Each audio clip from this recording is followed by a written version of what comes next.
An ancient human could walk past you today and be considered extremely attractive. Not interesting for a museum, not surprisingly good for someone who hunts mammoths. Actually attractive. Give the right person a shower, modern clothes, a haircut, and 10 minutes with someone who understands lighting, and nobody would know that they had spent yesterday scraping animal hide beside a fire. But move farther back in time, and the answer begins to change. A farmer from 5,000 years ago might look completely ordinary. An Ice Age hunter from 30,000 years ago would appear more robust, but still fully human. A Neanderthal would have a face unlike anyone alive. Homo erectus would push the question into uncomfortable territory. Go back far enough and would you date them becomes less useful than would security allow them into the restaurant? The problem is that ancient human describes an enormous crowd. It includes people nearly identical to us and extinct relatives who separated from our lineage hundreds of thousands of years earlier. It also assumes attractiveness is a fixed measurement. It is not. Modern people alter hair, skin, teeth, body shape, scent, clothing, and even the apparent geometry of the face before breakfast.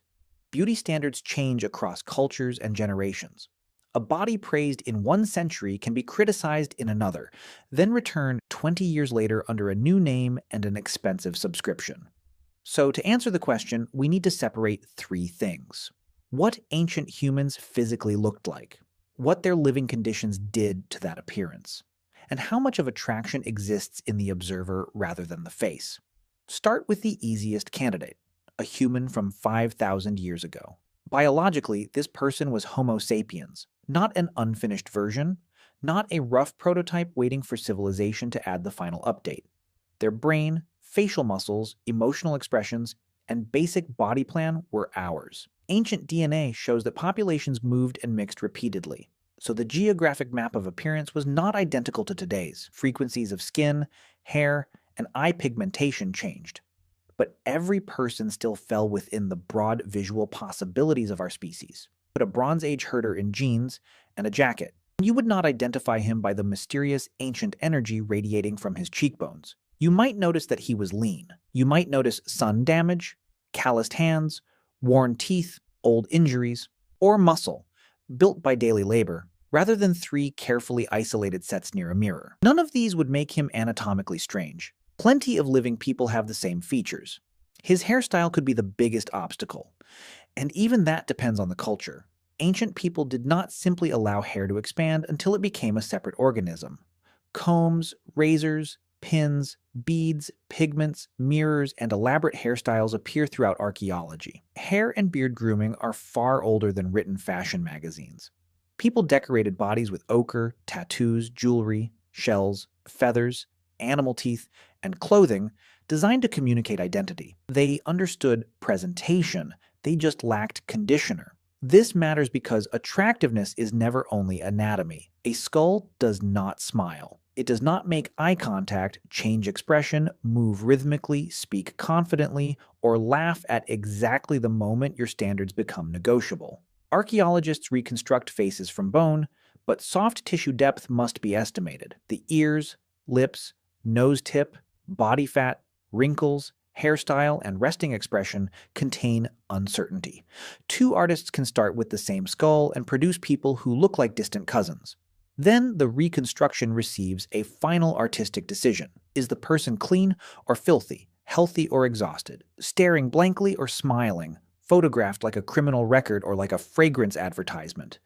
These choices can quietly answer the attractiveness question before the viewer even sees the bones. Older reconstructions often gave ancient people tangled hair, empty expressions, dark shadows, and enough dirt to suggest they had been buried before dying. Modern reconstructions may swing the other way, adding clear skin, symmetrical lighting, and suspiciously professional eyebrows. Neither is neutral. The skeleton gives boundaries.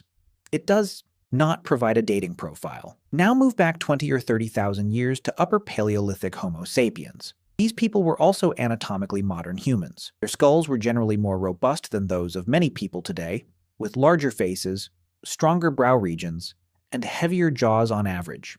But on average is carrying the entire mammoth here. Individuals varied, populations varied, and their facial forms still overlapped with modern human variation. A recent facial approximation comparison of an Upper Paleolithic woman found that different reconstructions varied noticeably, yet all fell within the range of living human facial shape. That is exactly what we should expect. She was ancient, not alien. Her face might be described today as strong, striking, rugged, unconventional, beautiful, or ordinary depending on who looked at her. Another person from her group might possess features currently rewarded by fashion.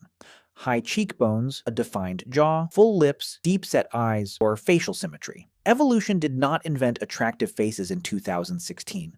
Every ancient population contained variation. Some people had broader noses. Some had narrow faces. Some were tall, short, muscular, slender, symmetrical, asymmetrical, youthful-looking, weathered, scarred, or unusually memorable. A population average cannot tell us whether one individual would become a model. It cannot even tell us whether the model would be successful. Modern attractiveness research often finds preferences for facial averageness, symmetry, cues of health, and certain sex-typical traits. But these are not universal commands. Familiarity, culture, context, and even the surrounding faces can change the judgment. Ancient humans would enter this system with some advantages. High physical activity could produce lean bodies, strong legs, developed shoulders, and excellent cardiovascular fitness. Hunter-gatherer skeletons often show greater robusticity and mobility than later agricultural and industrial populations. An Ice Age adult who regularly traveled long distances, carried supplies, climbed, dug, hunted, gathered, processed food, and survived winter would not need a motivational playlist to complete 10,000 steps. But ancient life was not a permanent fitness retreat. Food shortages could reduce growth. Parasites, infections, injuries, smoke, cold, and nutritional stress could mark the body. Pregnancy and childbirth were dangerous. Wounds healed without antibiotics.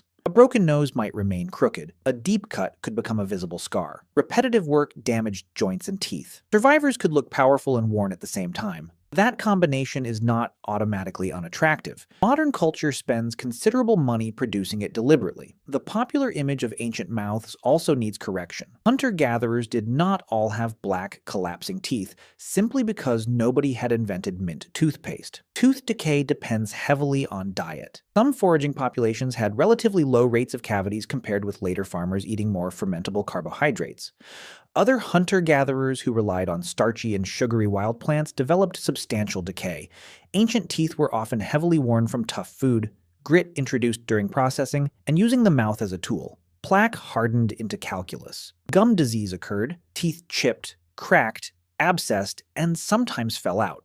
They were not Hollywood teeth, but neither are most modern teeth before dentistry begins its public relations campaign. Take a healthy 20-year-old from the Paleolithic, clean the teeth, treat any infection, remove calculus, and the mouth may look far better than expected. It would probably show wear and imperfect alignment, but not necessarily severe decay. Braces, whitening, veneers, and carefully edited advertisements have shifted the modern baseline toward a level of dental uniformity that nature rarely produces. Skin creates the same illusion. Ancient people had pores, acne, scars, wrinkles, body hair, and uneven pigmentation. So do we. Modern cameras apply cosmetics, soft light filters, and software until even the pores have been asked to leave. Wash both people, give both medical care, and use the same lighting.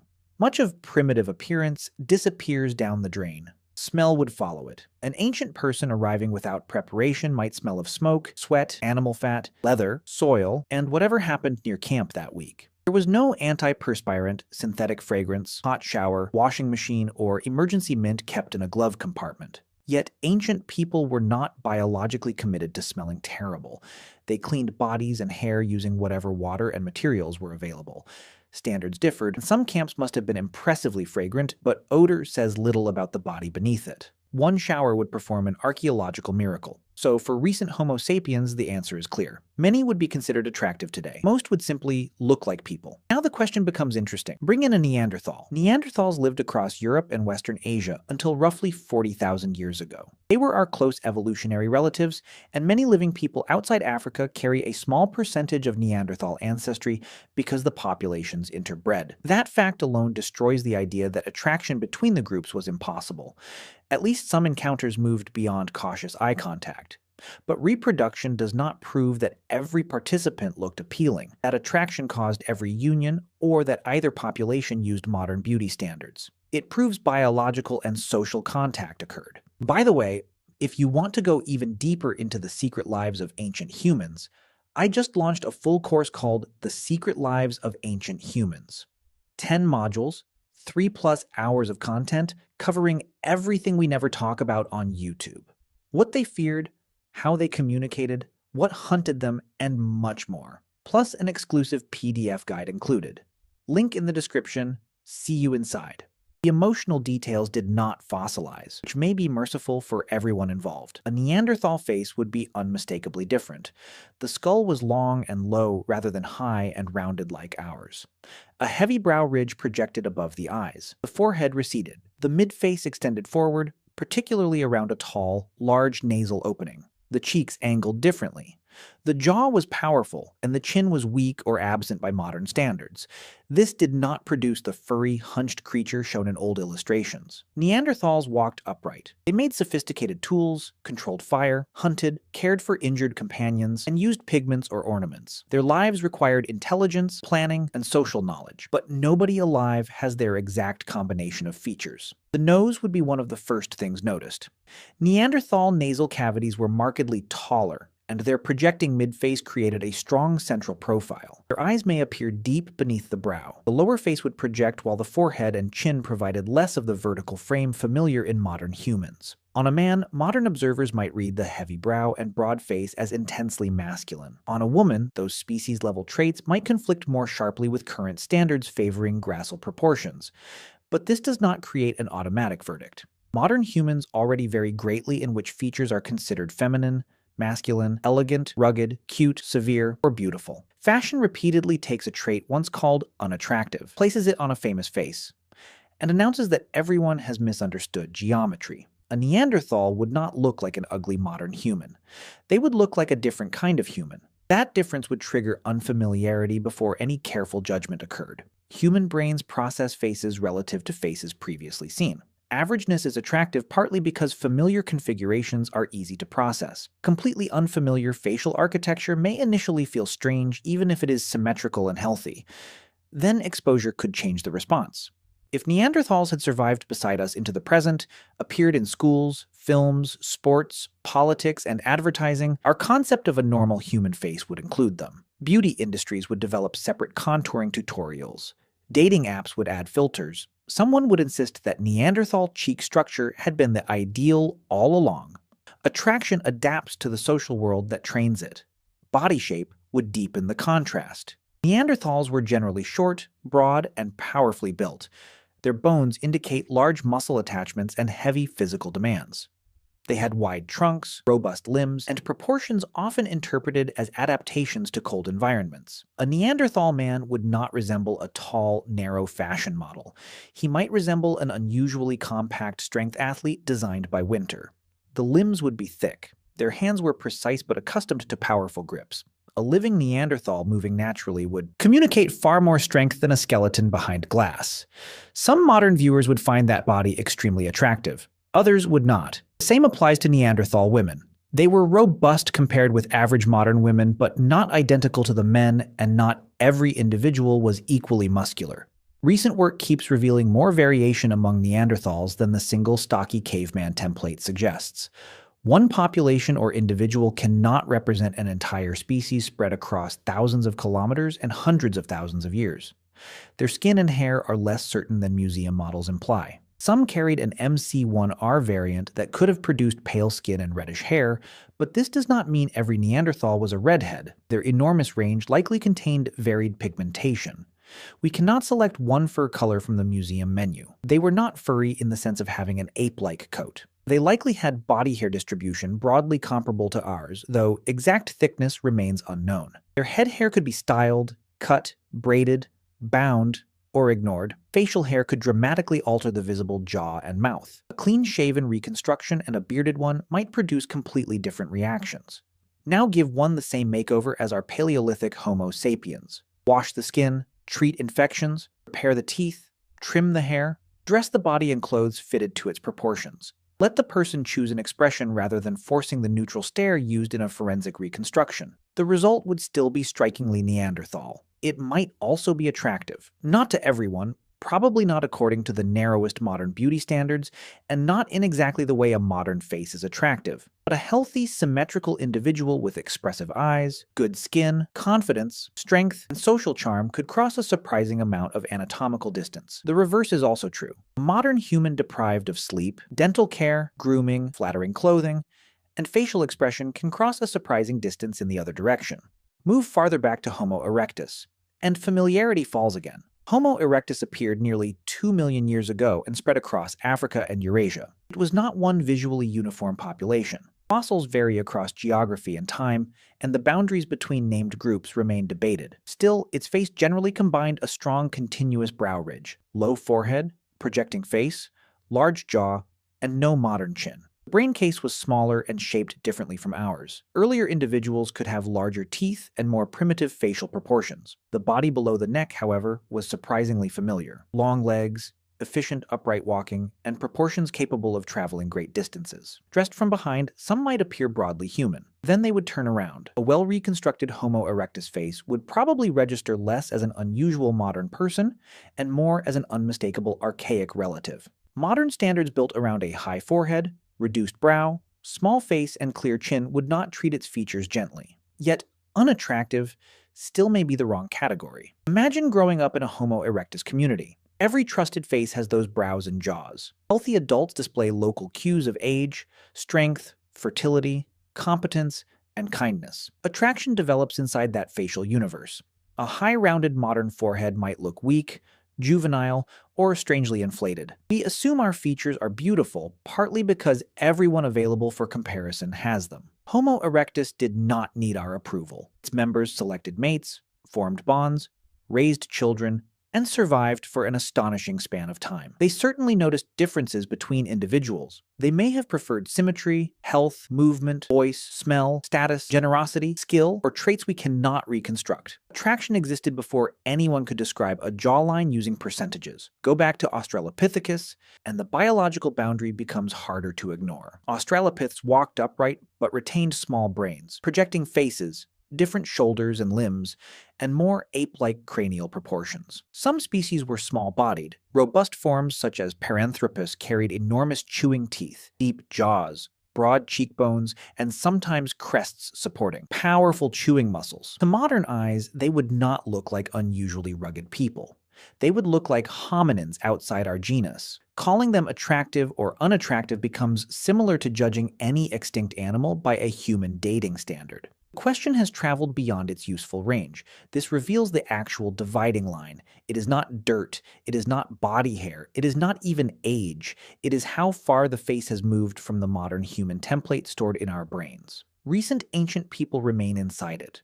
Neanderthals sit near its edge, close enough for familiar expressions and inherited anatomy to compete with unfamiliar structure. Homo erectus pushes farther out. Australopithecus crosses into a category our minds would probably process as another kind of creature, even though that creature stands on our family tree. But there is one more distortion. We usually imagine the best-looking modern person beside an average or damaged ancient skeleton. That is an unfair contest. Fossils preserve individuals partly through luck. Many were old, injured, diseased, incomplete, crushed, or distorted after burial. Facial reconstructions often emphasize typical species traits, producing an averaged educational example rather than the unusually attractive individual who would dominate a modern screen. Every population has outliers. Some Neanderthal had the most balanced Neanderthal face. Some Homo erectus possessed unusually clear skin, symmetrical features, smooth movement, and whatever passed for devastating eye contact 800,000 years ago.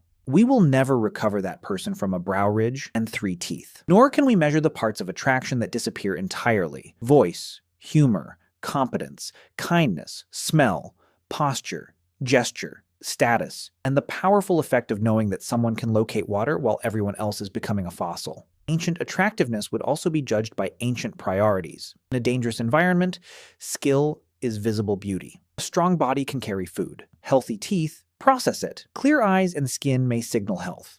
Scars may suggest experience or reckless behavior depending on their story. Generosity matters when food arrives unpredictably. Social intelligence keeps alliances alive. A perfectly symmetrical face attached to someone who refuses to share meat may lose value quickly. Modern attraction still works this way. We simply cover it with better photography. So picture 3 arrivals. First is a young woman from 5,000 years ago. She receives medical care, modern food, a shower, clothes, and a hairstyle she likes. Her pigmentation and facial features reflect an ancient population history that may not map neatly onto modern labels. She walks into a cafe. Nobody screams. Someone looks twice. The second is a man from 30,000 years ago. His face is more robust than the current local average. His body is lean and heavily used. His teeth show wear. His skin carries scars. And his posture changes once he realizes nothing in the room intends to eat him. After grooming, he looks unusual but completely human. Someone finds him handsome. The third is a Neanderthal woman. The room notices. Her brow, mid-face, nose, jaw, head shape, and compact body do not fit any living population. At first, people stare because the brain demands a category.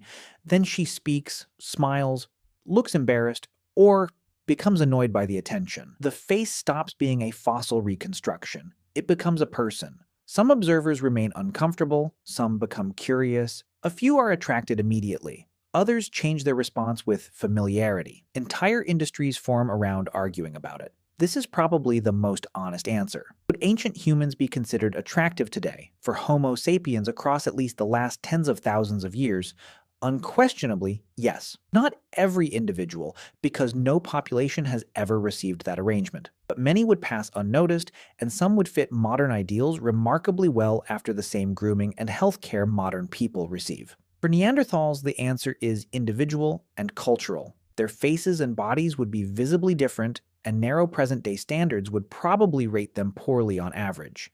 Yet health, symmetry, expression, strength, personality, and repeated exposure could make particular individuals attractive to particular modern humans. History already confirms that some contact became intimate. For Homo erectus and earlier hominins, modern attraction becomes increasingly unlikely as facial anatomy leaves the range our brains recognize as normal human variation. The farther back we travel, the less this question measures their beauty. It measures our familiarity. Ancient people were not uniformly ugly, dirty, bent, toothless figures waiting for shampoo to complete evolution. Recent prehistoric humans were us, living under different conditions. Their faces experienced sunlight, hunger, laughter, grief, injury, affection, and deliberate decoration.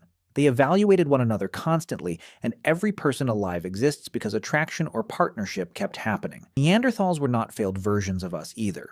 They possessed their own successful anatomy, shaped by ancestry, climate, development, and life. We judge their faces using a standard created after they disappeared, then act surprised when they do not resemble it. Beauty has always depended on the available faces. Change the population, and the average changes. Change the culture, and the ideal follows. Change the lighting, and apparently everyone improves. The most attractive ancient human might look ordinary today, or they might have a face no reconstruction has ever captured. Strong, asymmetric, expressive, scarred, and unforgettable. A face that made sense only when it moved. A face selected not by an algorithm, but by another human standing near a fire and deciding to move closer. We cannot know whether we would make the same decision. But for much of our past, the person beside that fire was not a primitive stranger. They were a modern human without modern packaging.